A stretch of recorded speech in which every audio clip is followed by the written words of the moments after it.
Shalom dan selamat pagi kepada semua jemaat JKB yang dikasihi Tuhan. Hari ini kita sekali lagi bersyukur kepada Tuhan karena kita dapat beribadah bersama-sama walaupun melalui atas talian. Dan kita akan memulakan ibadah kita pada pagi hari ini dengan salam. Tuhan berserta kamu. Dan beserta kamu juga. Saya gembira bila mereka berkata kepada saya, marilah kita pergi ke rumah Tuhan. hai, marilah kita menyanyi kepada Tuhan. Marilah kita bersorak dengan sukacita kepada Juru Selamat yang Maha Kuasa. Allah itu roh. Kita harus menyembah Dia dalam roh dan kebenaran. Kemuliaan kepada Allah Bapa, Anak dan Roh Kudus. Puji Tuhan sekarang dan selama-lamanya. Amin. Doa untuk kesucian bersama-sama. Ya Allah yang Maha Kuasa, semua hati manusia terbuka di hadapan Tuhan. Semua keinginannya diketahui oleh-Mu, dan daripadamu tiada rahasia yang tersembunyi. Sucikanlah niat hati kami dengan ilham Roh Kudus-Mu, supaya kami boleh mengasihi-Mu dengan sempurna, dan memuliakan nama-Mu yang kudus dengan selayaknya, melalui Yesus Kristus Tuhan kami. Amin. Haleluya, berikan sorak-sorai bagi Tuhan kita Yesus Kristus. Haleluya. Haleluya. Haleluya.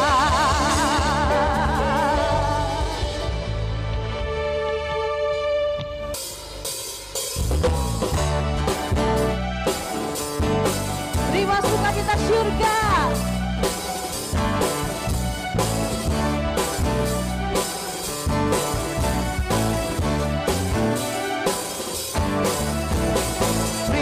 Sukacita surga, itulah kekuatan bagi jiwa. Dapat rasakan kasihnya di tengah badai yang bergelora. Terima sukacita surga, itulah kekuatan bagi jiwa. Dapat rasakan kasihnya di tengah badai yang bergelora.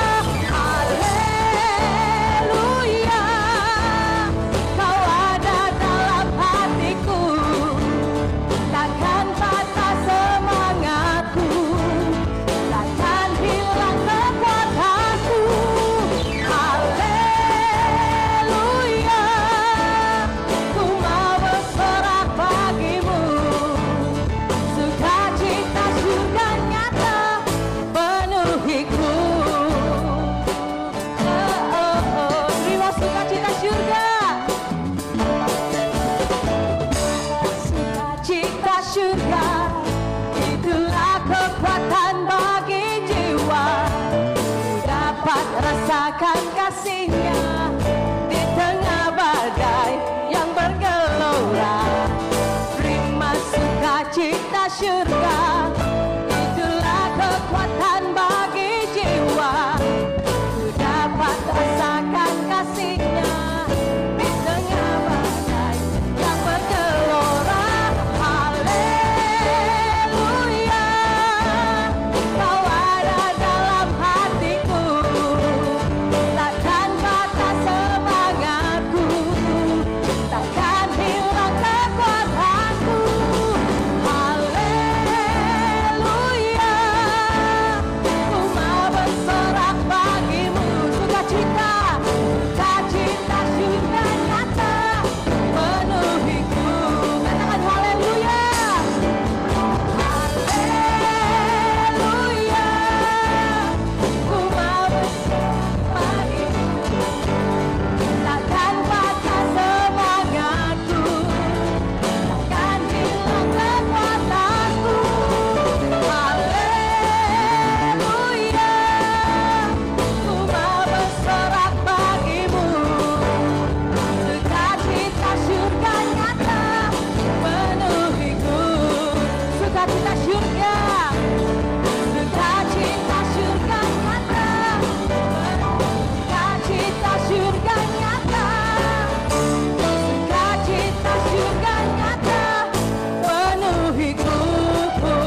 kami mau terus menyembah Engkau.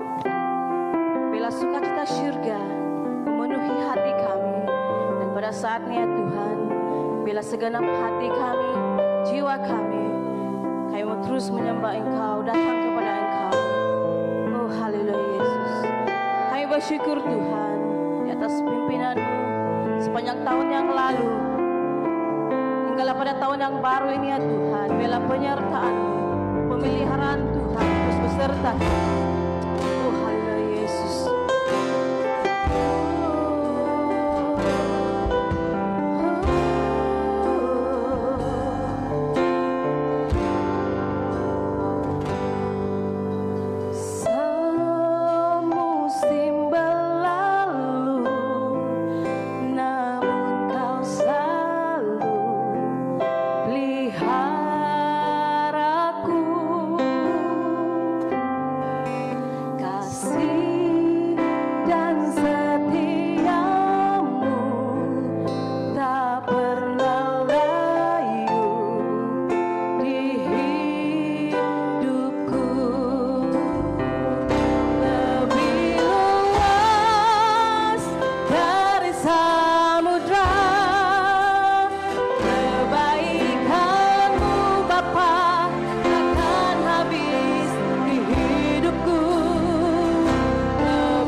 Injil Kudus daripada Tuhan kita Yesus Kristus menurut Markus pasal yang ke-9 ayat yang kedua sampai ayat ke-9.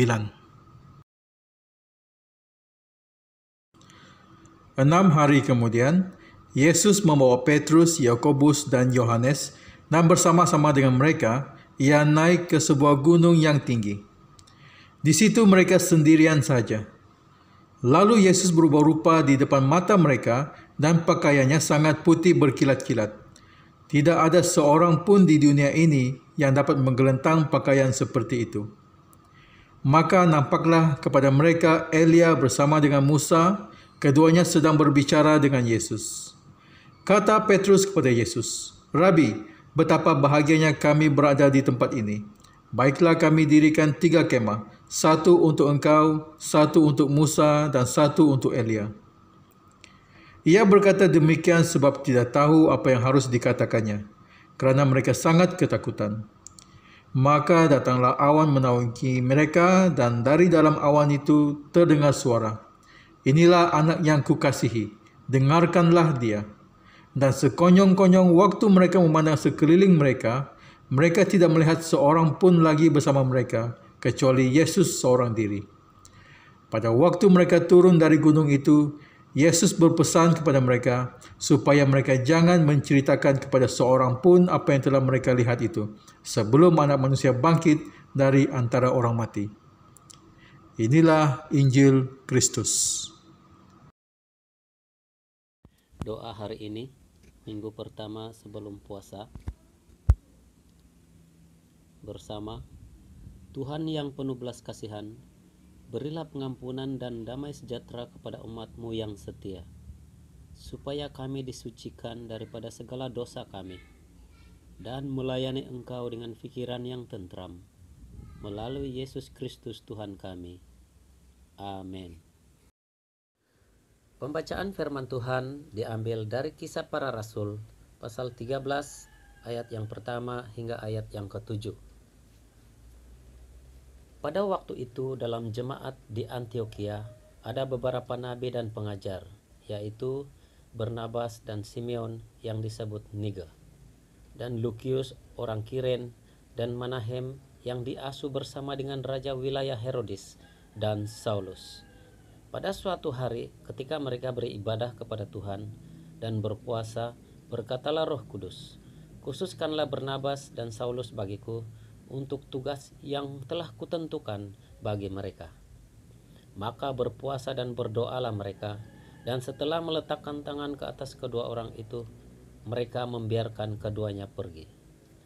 Oleh karena disuruh Roh Kudus, Barnabas dan Saulus berangkat ke Seleukia, dan dari situ mereka belayar ke Siprus.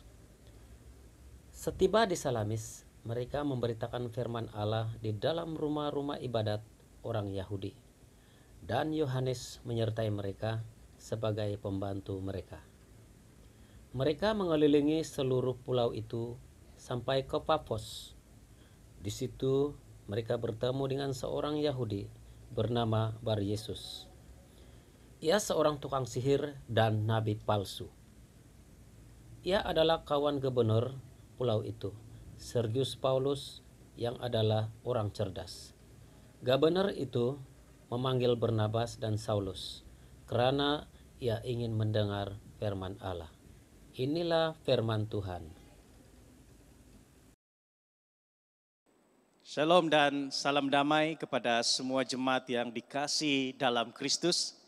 Gereja sangat bersyukur untuk kesetiaan Anda mengikuti kebaktian kita walaupun secara atas talian. Semoga Tuhan menyertai dan melindungi kita semua. Kita masih meneruskan topik khotbah yang bertemakan gereja yang dipenuhi roh, yang bercakap tentang gereja yang menyenangkan hati Allah. Kita sudah belajar bersama tentang gereja yang bersekutu, gereja yang berkongsi, gereja yang mengistiarkan, gereja yang berdoa, dan minggu lalu adalah gereja yang melayani. Minggu ini kita masuk kepada tajuk khotbah yang terakhir dalam topik ini, yaitu gereja yang bermisi atau mengutus. Gereja awal adalah contoh bagaimana mereka mengongsikan pelayanan ini. Dasar petikan khotbah kita ambil daripada Kisah Para Rasul pasal yang ke-13 ayat 1 hingga 7. Kita juga melihat beberapa ayat dari petikan yang lain sebagai ayat sokongan. Saudara-saudari dalam Kristus, jika kita melihat Kisah Para Rasul dari pasal 1 sampailah ke pasal yang ke-12, Yerusalem masih menjadi pusat cerita tentang perbuatan Roh Kudus. Dan Injil tersebar dari Yerusalem sampai ke Palestina. Tetapi mulai dari pasal 13 dalam pembacaan kita pada hari ini, Antioquia menjadi pusat cerita. Di tempat inilah orang-orang percaya bukan Yahudi bertumbuh dengan pesat. Malah di Antioquia lah para murid Tuhan Yesus untuk pertama kalinya disebut sebagai Kristen. Ketekunan jemaat di Antioquia dalam persekutuan, dalam ibadah, dalam puasa, dan dalam doa telah membuka hati Roh Kudus untuk memakai Barnabas dan Paulus bagi melaksanakan tugas ataupun tanggung jawab pemberitaan Injil ataupun misi. Kalau kita baca dalam Kisah Para Rasul pasal 13 ayat 2 hingga 3. Saya bacakan di sini untuk saudara. Pada suatu hari ketika mereka beribadah kepada Tuhan dan berpuasa, berkatalah Roh Kudus, khususkanlah Barnabas dan Paulus bagiku untuk tugas yang telah kutentukan bagi mereka. Maka berpuasa dan berdoalah mereka, dan setelah meletakkan tangan ke atas kedua orang itu, mereka membiarkan keduanya itu pergi. Buat pertama kalinya dalam bagian ini Roh Kudus menyatakan panggilan untuk memberitakan Injil kepada bangsa-bangsa lain. Sebelumnya tidak ada pemberitaan Injil ke daerah-daerah lain. Tuhan menggerakkan hati hamba-hambanya untuk melangkah keluar. Kenapa? Lihat saudara-saudari dalam ayat 2 dalam pembacaan kita sebentar tadi, jemaat Antioquia adalah jemaat yang hidup, beribadah, berdoa dan berpuasa. Maka dengan itu kuasa Roh Kudus bekerja di tengah-tengah mereka sehingga persekutuan tersebut menjadi persekutuan yang bertumbuh. Nah, bagaimanakah gereja boleh terlibat dalam misi? Adakah secara tiba-tiba? Tidak. Ini karena mereka bertumbuh dalam misi. Bagaimanakah kita boleh menjadi gereja yang bertumbuh dalam misi? Adakah gereja kita pernah membuat penanaman gereja yang lain? Ada beberapa perkara yang kita belajar bersama melalui petikan ini ataupun melalui topik khotbah pada hari ini, gereja yang bermisi ataupun yang mengutus. Yang pertama, kita lihat poin ini, dari kecil kepada besar. Apakah yang dimaksudkan dari kecil kepada besar? Sekali lagi saya bacakan ayat 2 di sini. Dalam Kisah Para Rasul pasal yang ke-13. Pada suatu hari ketika mereka beribadah kepada Tuhan dan berpuasa, berkatalah Roh Kudus, khususkanlah Barnabas dan Saulus bagiku untuk tugas yang telah kutentukan bagi mereka. Saudara-saudari, inisiatif untuk misi pada awalnya bukanlah bermula dari para rasul, tetapi dari Roh Kudus. Roh Kudus dengan tegas dan dengan jelas memberikan perintah ini, khususkanlah Barnabas dan Saulus bagiku untuk tugas yang telah kutentukan bagi mereka. Roh Allah berbicara kepada jemaat pada masa itu melalui para rasul, nabi, guru, pengajar yang ada di Antioquia untuk memilih Barnabas dan Saulus ataupun Paulus. Roh Kudus sendirilah yang mengutus mereka. Pengkhususan Barnabas dan Paulus dalam misi dan pemberitaan firman Allah bukanlah atas kehendak pribadi mereka sendiri, tetapi atas panggilan dari Roh Kudus. Kuasa Roh Kudus yang memimpin mereka. Persoalannya di sini ialah mengapa Barnabas dan mengapa Paulus? Melalui mereka kita belajar untuk memberikan sesuatu yang bermula dari kecil kepada sesuatu yang lebih besar. Kalau kita baca dalam Kisah Para Rasul pasal 4 ayat 36 sampai ayat 37. Saya bacakan di sini untuk saudara-saudari.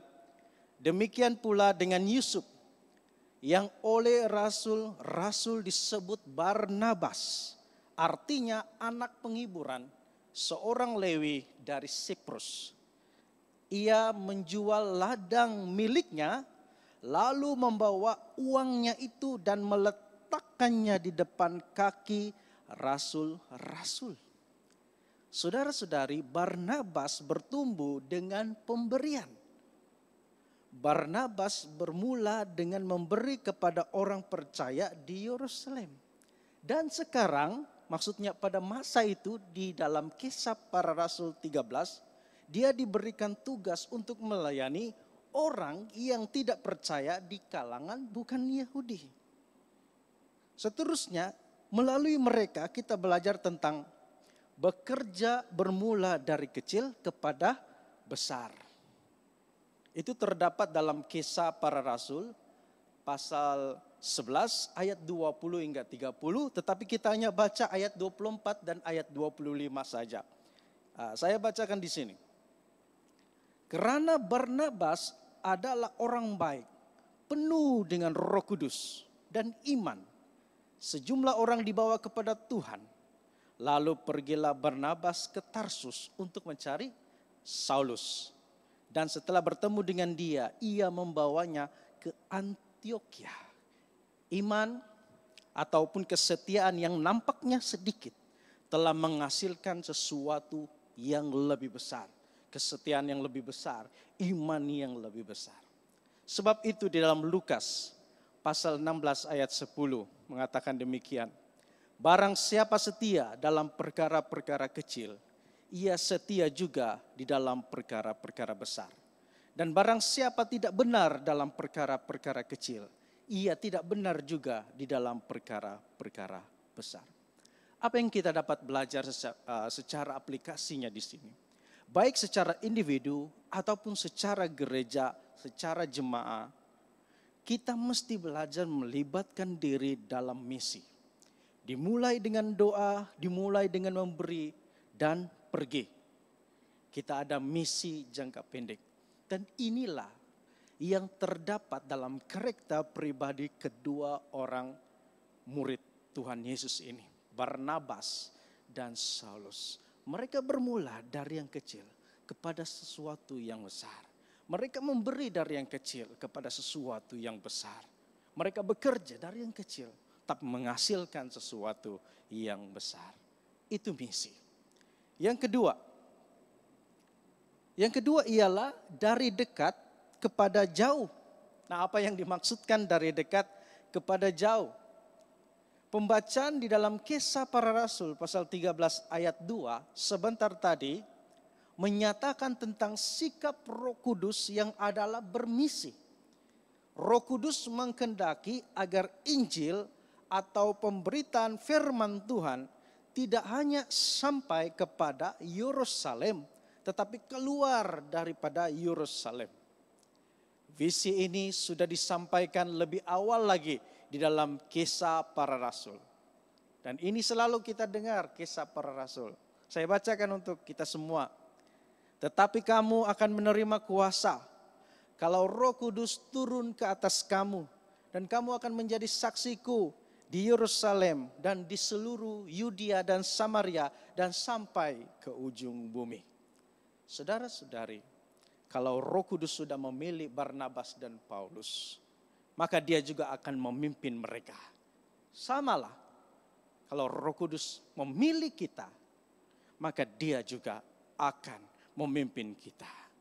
Kalau Roh Kudus memimpin di mana kita bermula, maka dia juga akan membawa kita di mana yang dia kehendaki. Buktinya, pembacaan pada hari ini adalah perjalanan misi Paulus yang pertama. Ianya tidak berhenti begitu saja.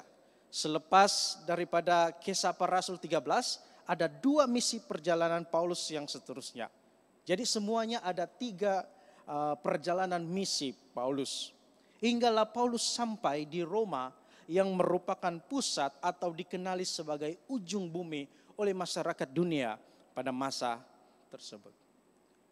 Saudara-saudari, sebagai aplikasi daripada firman Tuhan yang kita belajar bersama, ada 2 hal aplikasi. Pertama ialah belajar untuk memberi.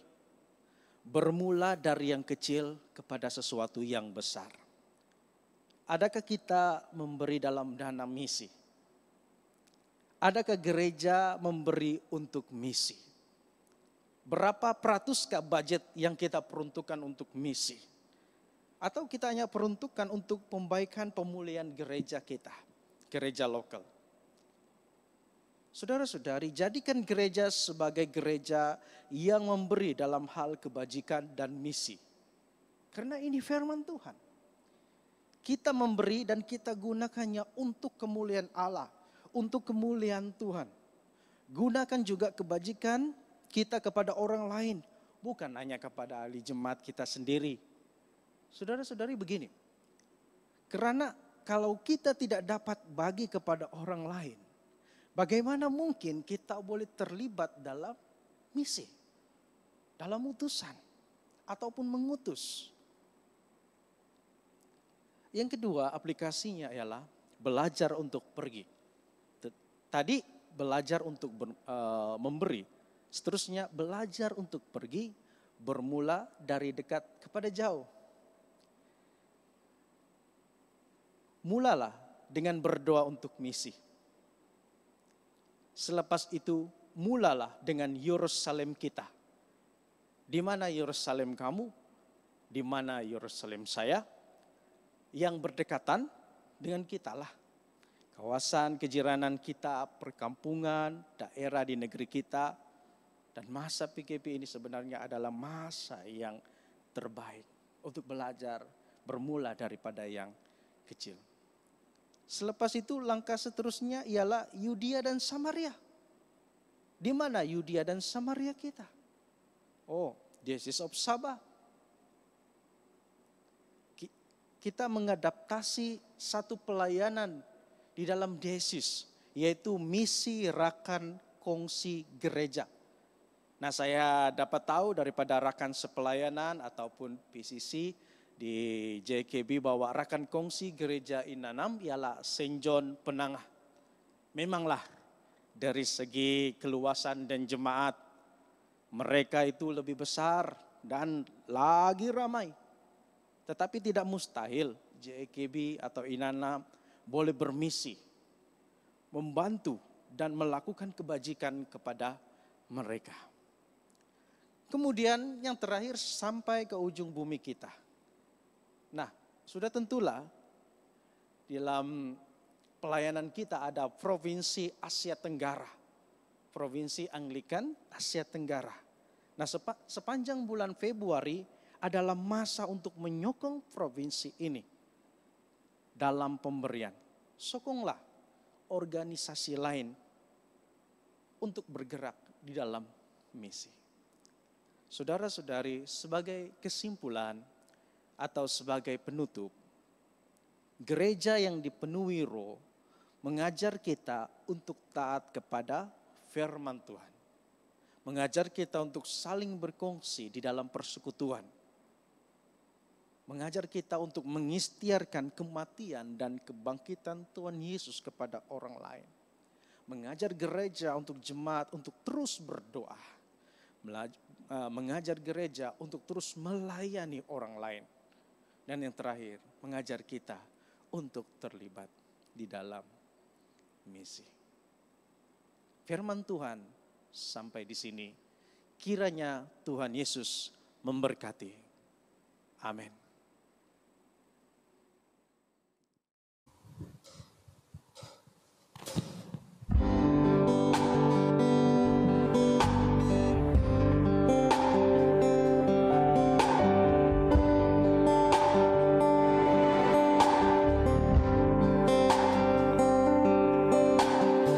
Yesus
pengakuan iman rasuli bersama-sama. Saya percaya kepada Allah yang tunggal, Bapa yang Maha Kuasa, Pencipta langit dan bumi. Saya percaya kepada Tuhan Yesus Kristus, Anak tunggal Allah, yang dilahirkan oleh anak darah Maria. Dia menderita semasa pemerintahan Pontius Pilatus. Dia disalibkan, mati, lalu dikuburkan. Pada hari ketiga, dia bangkit, dia naik ke surga. Dia duduk di sebelah kanan Bapa. Dia akan datang kembali untuk menghakimi orang yang masih hidup dan yang sudah mati. Saya percaya kepada Roh Kudus, gereja sedunia yang kudus, dan daripada rasul-rasul, pengampunan dosa, kebangkitan hidup, dan kehidupan yang kekal. Amin. Mari kita siapkan hati kita untuk berdoa. Kita berdoa untuk negara Malaysia.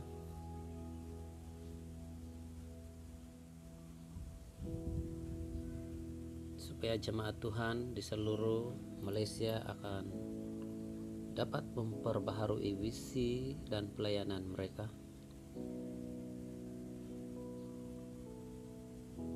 Supaya akan diberikan kreativiti dan hikmat serta kekuatan dalam menghadapi kehidupan di norma baru ini. Kita juga berdoa supaya gereja akan memulakan pelayanan tahun ini dengan komitmen dan semangat yang baru, supaya usaha ini akan membawa kebaikan dan berkat kepada semua orang. Kita juga berdoa untuk diri sendiri. Dalam kita memasuki musim puasa,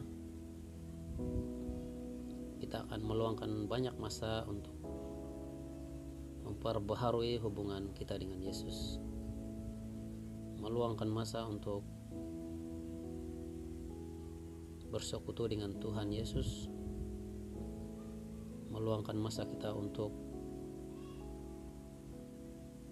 saat teduh bersama-sama dengan Tuhan Yesus. Mari kita berdoa. Bapa kami di surga, saat ini Bapa kami datang di hadapan-Mu dan berdoa khususnya seluruh umat Tuhan yang ada di Malaysia ini akan dapat memperbaharui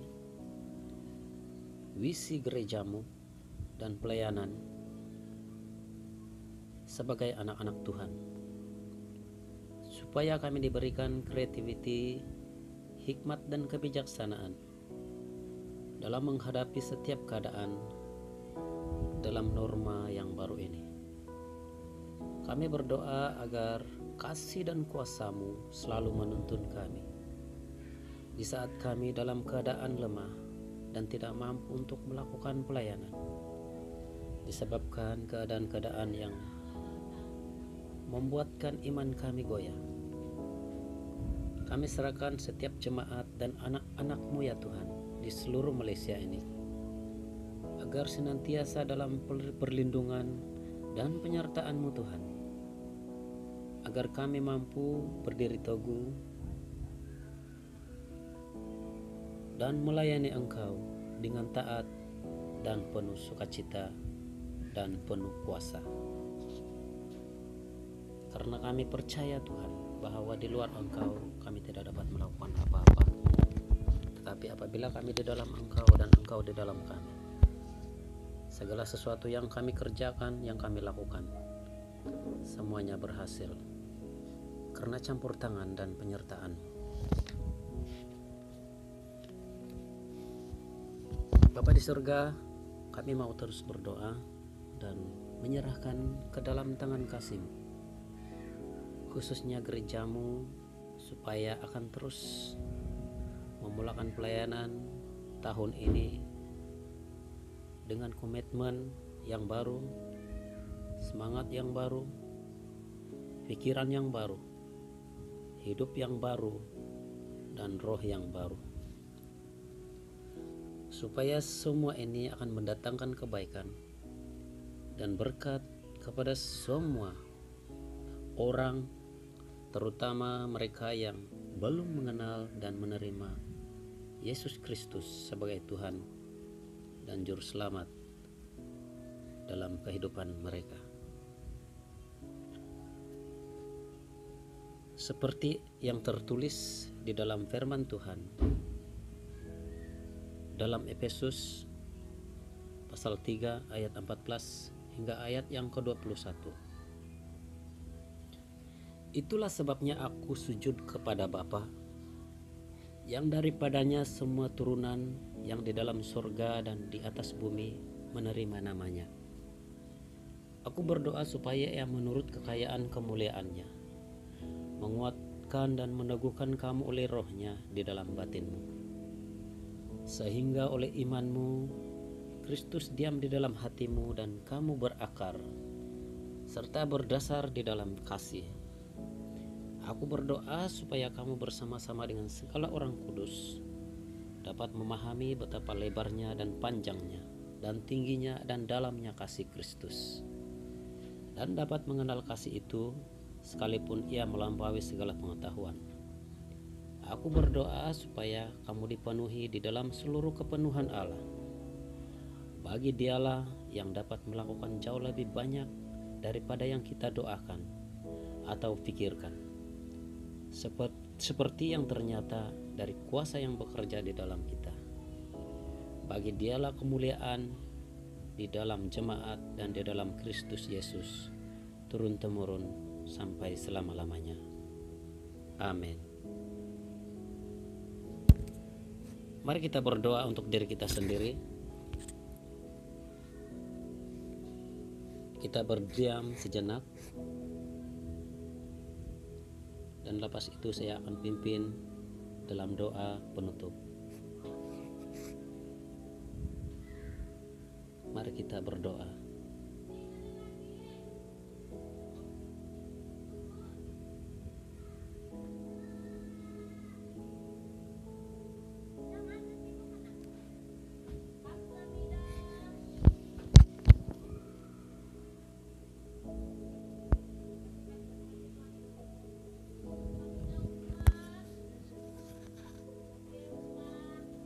Bapa, di dalam nama Tuhan Yesus, kami bersyukur atas segala kebaikan dan kemurahan-Mu Tuhan, dan anugerah-Mu yang selalu nyata di dalam kehidupan kami. Kasih-Mu yang tidak berubah, kasih-Mu yang tidak pernah meninggalkan kami. Saat ini Bapa, kami mau berdoa untuk memasuki musim puasa, supaya setiap anak-anak-Mu akan meluangkan masa untuk memperbaharui hubungan dengan Engkau ya Tuhan Yesus.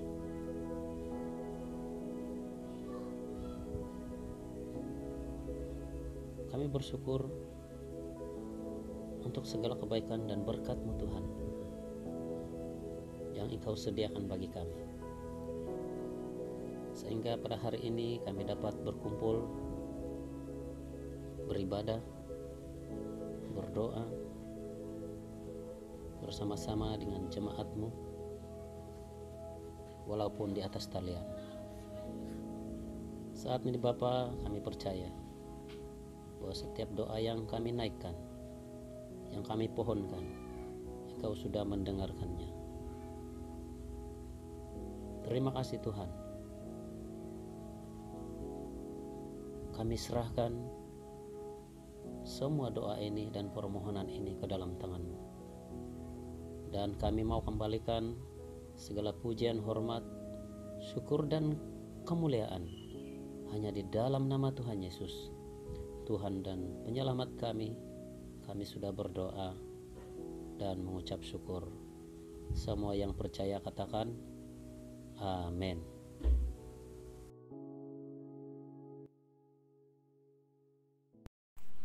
Doa Bapa bersama-sama.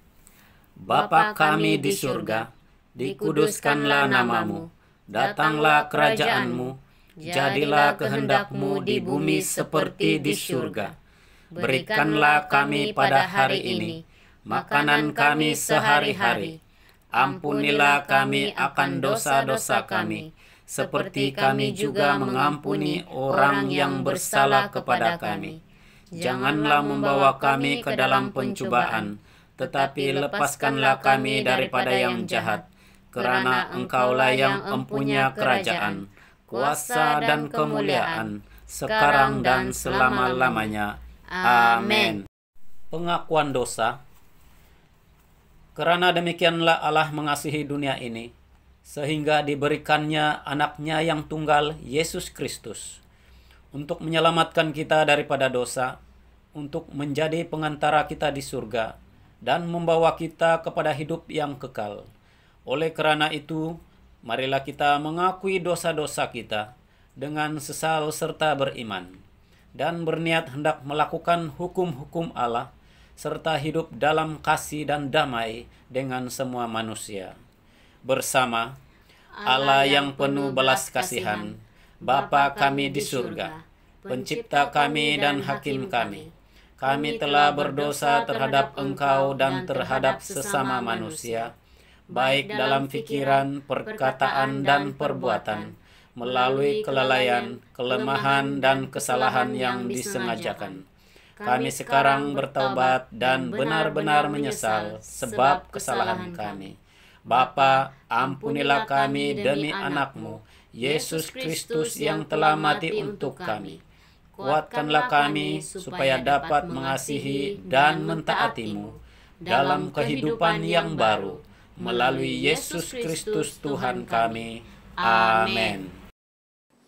Allah yang Maha Kuasa mengasihani kamu, membebaskan kamu dari segala dosamu melalui Yesus Kristus Tuhan kita. Dia meneguhkan dan menguatkan kamu untuk berlayannya dengan kuasa Roh Kudus, dan memelihara kamu dalam kehidupan yang kekal. Amin. Sekarang, kerana kita telah dipertamaikan dengan Allah sebab iman, kita mengalami kesejahteraan dengan Allah dengan berandalan Yesus Kristus Tuhan kita. Oleh yang demikian, kita mesti bertamai di antara satu sama lain di dalam tubuh Kristus. Marilah kita bersalaman di antara satu sama lain dengan damai sejahtera. Shalom dan selamat datang kepada semua jemaat yang dikasihi Tuhan. Terima kasih kerana tetap setia mengikuti ibadah atas talian kita. Biarlah kasih Tuhan dan juga rahmat-Nya sentiasa berkelimpahan ke atas kita semua. Sekarang kita akan masuk beberapa hal di dalam pengumuman gereja. Yang pertama adalah Minggu Provinsi.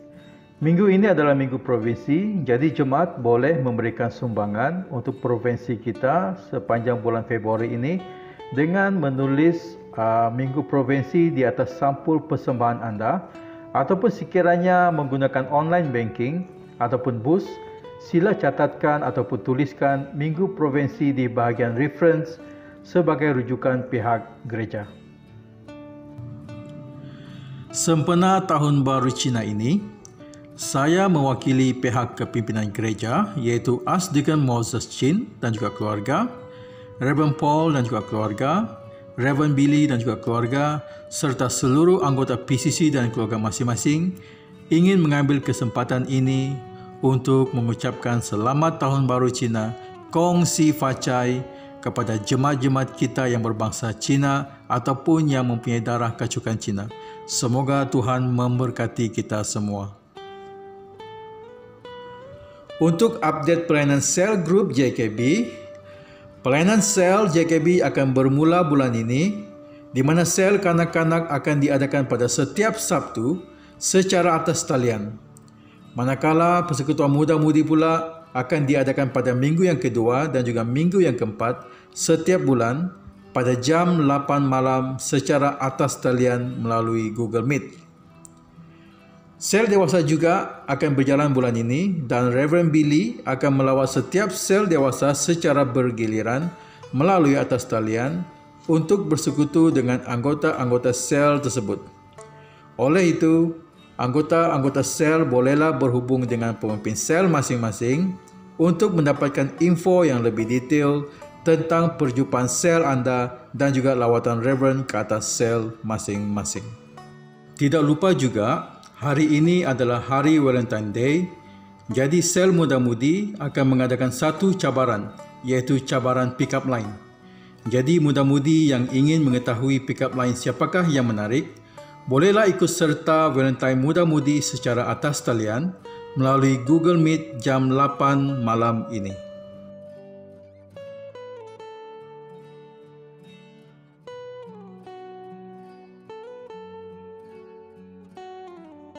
Masa persembahan. Sekarang adalah masa untuk memberi persembahan, kesyukuran dan persepuluhan. Pemberian boleh disalurkan melalui pemindahan atas talian ataupun bus. Segala sesuatu adalah milik Tuhan dan segalanya adalah pemberian dari Tuhan. Marilah kita memberi dengan hati yang bersukacita dan memuliakan Allah. Sekian untuk pengumuman. Tuhan memberkati semua. Doa berkat. Sendosa Allah yang melebihi pengertian manusia, memeliharakan hati dan jiwa kamu di dalam pengetahuan dan kasih Allah dan anaknya Yesus Kristus Tuhan kita. Dan berkat Allah yang Maha Kuasa, Bapa, Anak dan Roh Kudus, beserta dengan kamu dan tinggal serta dengan kamu sampai selama-lamanya. Amin. Amin. Saudara dan saudari, pergilah dengan damai sejahtera dan layani Tuhan. Amin. Haleluya, kita berikan sorak-sorai bagi Tuhan.